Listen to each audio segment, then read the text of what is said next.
Your greenhouse broke our rules. We had every right to tear it down. And now your paradise is turning to dust. They tore down my greenhouse, so I turned their picture-perfect neighborhood into a dust storm.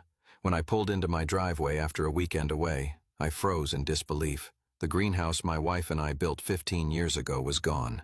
Glass shards glittered across the dirt, and bent metal frames jutted out like twisted ruins. That greenhouse wasn't just a hobby. It was where I grew everything from fresh tomatoes to herbs, enough produce to feed my family, and even share with neighbors year-round. Now, it was nothing but wreckage. Pinned to a broken beam was a glaring yellow notice, removed per HOA environmental standards. Non-compliant agricultural structure. Agricultural structure. It wasn't even on their land. My 140-acre farm borders their luxury subdivision, but that greenhouse sat fully on my property. Still, the HOA board decided the sunlight reflecting off the glass was a visual hazard for their homeowners, so they sent a crew, bulldozed it, and left. But here's what they didn't realize. That greenhouse wasn't just for food. It sat directly above the irrigation system that powered water to hundreds of acres, including their fountains and decorative ponds.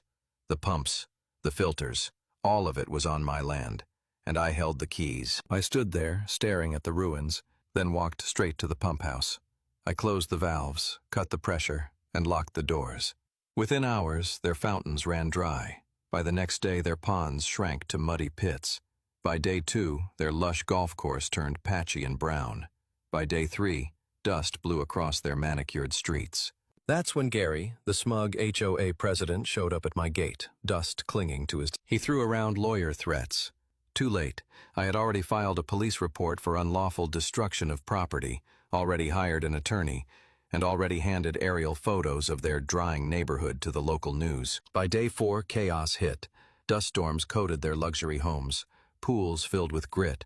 Resort guests canceled bookings. Insurance companies demanded answers. Their perfect paradise looked like a wasteland. The board panicked. First, they offered to rebuild the greenhouse. Too late.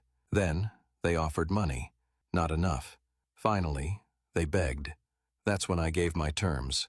Rebuild my greenhouse twice the size, pay for every lost crop, and sign a binding agreement guaranteeing monthly compensation for water rights. For 2 more weeks, I let them struggle.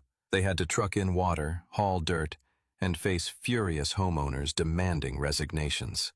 Only after they rebuilt my greenhouse, bigger and stronger than before, did I restore the pumps. From that day on, they've paid me every single month just to keep their fountains flowing and their grass alive, all because